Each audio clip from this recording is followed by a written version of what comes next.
নমস্কার, সকলকে জানাই একটি সুন্দর সকালের অনেক অনেক শুভেচ্ছা। আজ চলে এসেছি আমাদের এক টুকরো ছাদ বাগানে। কিছু পালং শাকের বীজ ছড়িয়েছিলাম, তাই সেই গাছগুলি এর থেকে বেশি আর বেড়ে উঠতে পারেনি। তাই আজ ভাবছি এই পালং শাক দিয়ে একটা নতুন রেসিপি আপনাদের সাথে শেয়ার করব।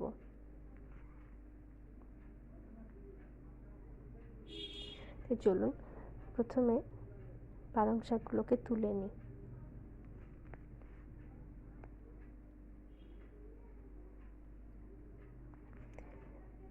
আসলে ছাদের রোদের অভাবে গাছগুলো খুব একটা বেশি বাড়েনি, তবে যা হয় সেটাই অনেক। শাকগুলো তোলা হয়ে গেছে, এবার চলুন এই টাটকা শাক দিয়ে আর গুগলি দিয়ে আজ গুগলি পালং শাকের একটা রেসিপি করব।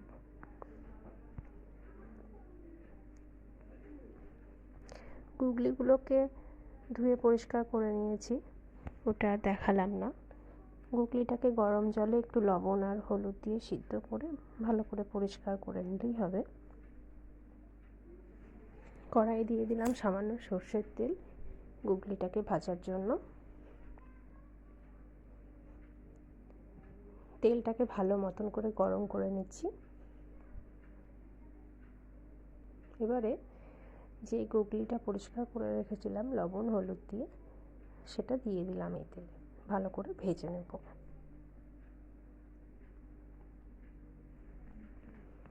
সামান্য একটু লবণ দিচ্ছি আর খুব সামান্য পরিমাণে একটু হলুদ।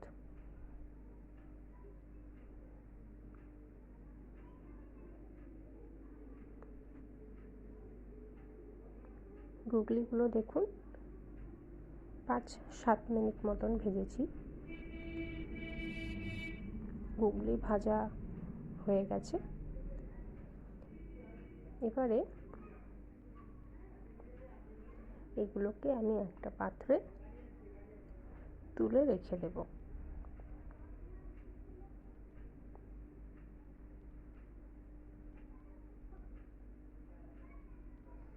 গুগলি ভাজার সময় একটু হলো কিন্তু ফাটে, তাই খুব সাবধানে ভাজা উচিত।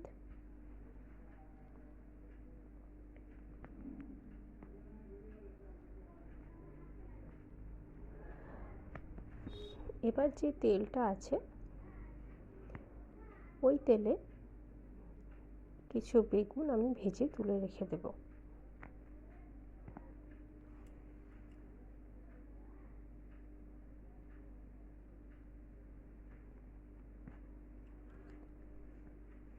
বেগুনগুলো খুব বেশি ভাজছি না, সামান্য একটু নেড়ে চেড়ে নিলাম।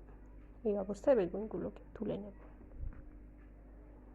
এবার ওই কড়াই দিয়ে দিচ্ছি পরিমাণ মতন তেল। ফোড়নে দেব 5 ফোড়ন এবং 3-4 কুচি রসুন ছেঁচে নিয়েছি, সেগুলোকে দিয়ে দিচ্ছি। সামান্য হালকা কিছুটা ভাজবো।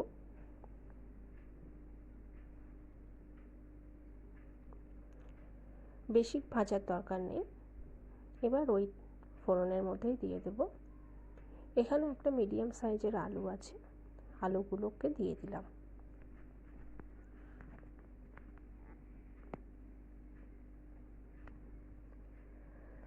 আর দিচ্ছি একটা ছোট্ট সাইজের মূলোকে কেটে নিয়েছি, সেই মূলোটাও দিয়ে দিলাম। সামান্য পরিমাণে লবণ আর হলুদ দিচ্ছি। সমস্ত সবজি ভাজার সময় অল্প অল্প করে লবণ দিই, যাতে সবজিতে লবণটা ভালো করে ঢোকে। আলু এবং মূলো এটা একটু শক্ত, যাতে ভালো করে সিদ্ধ হয়, তাই আগের থেকে দুটোকে ভেজে নিয়ে তারপরে দিচ্ছি শিম।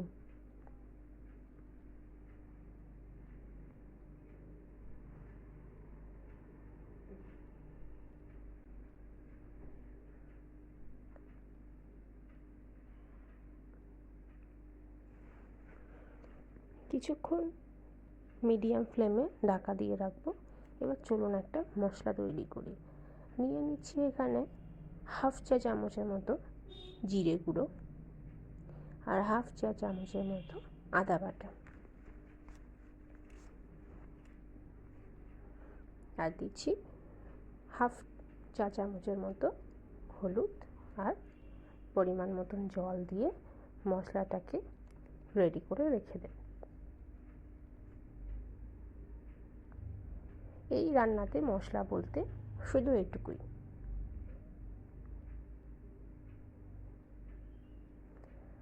ঢাকা তুলে ভাজাটা দেখে নেব কতটা সিদ্ধ হলো।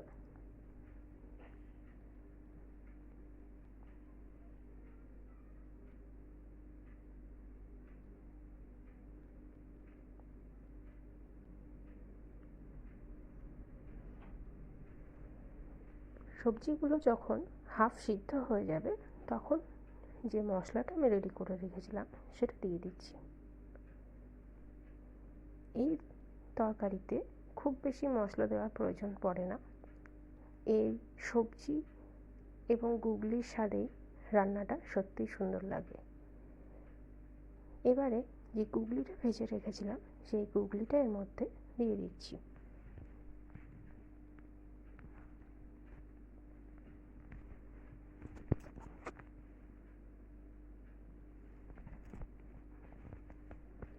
খুব বেশি হাই ফ্লেমে রান্নাটা করব না, যাতে সবজির জলেই এই সবজিটা সিদ্ধ হয়, সেই জন্য মিডিয়াম ফ্লেমে ঢাকা চাপা দিয়ে করব।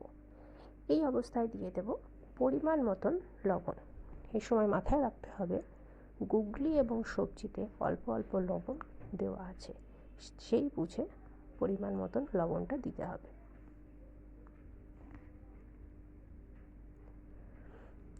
যে যেমন ঝাল খায় সেই পরিমাণ মতন কাঁচা লঙ্কা দিয়ে দিলাম। এখানে আমি আমার মতন দিয়েছি, এখানে যে ঝাল বেশি খাবে সে আরেকটু কাঁচা লঙ্কা দিতেই পারে।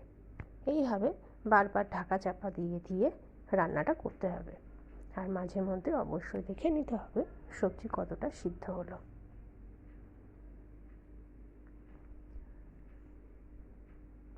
বেগুনটা যেহেতু নরম এবং হালকা ভেজে নেওয়া আছে, তাই বেগুনটা এই অবস্থায় দিলেই ভালো হবে।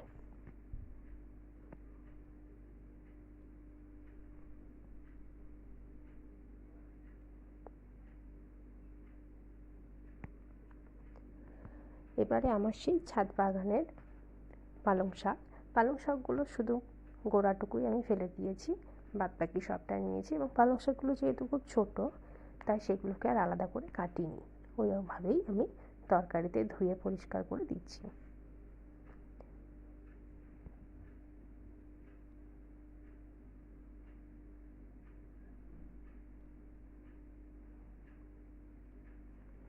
ভালো করে পালং শাকটাকে সমস্ত সবজির সাথে মিশিয়ে নিয়ে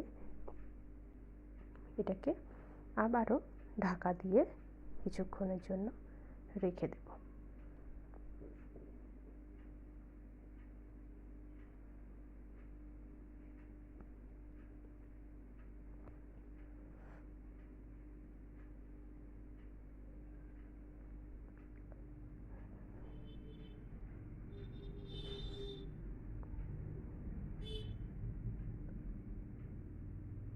কিছু রান্না থাকে যেগুলোর জুড়ি মেলা ভার, যেমন এই রান্নাটি, এখানে বিশেষ কিছু মশলাপাতির প্রয়োজন নেই, বিভিন্ন রকম সবজির স্বাদেই রান্নাটি খেতে কিন্তু দারুণ লাগে। এবং যদি মুখে অরুচি হয়ে থাকে তাহলে এই রান্নাটি একবার ট্রাই করে দেখবেন, খুব ভালো লাগবে। সামান্য পরিমাণে একটু চিনি দিচ্ছি, খুব বেশি নয়, খুব সামান্য পরিমাণে চিনি, যাতে টেস্টটা বেশি ভালো হয়।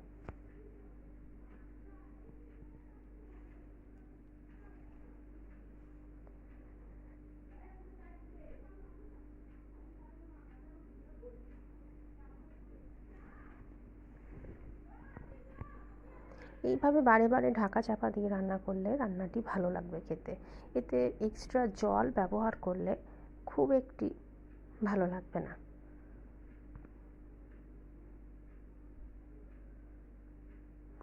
রান্নাটি কমপ্লিট। আজ আমাদের গুগলি দিয়ে পালং শাক একদম রেডি। রান্নাটি কেমন লাগলো জানাবেন। ভালো লাগলে একটি লাইক করে দেবেন। চ্যানেলটিকে সাবস্ক্রাইব করার অনুরোধ রইল।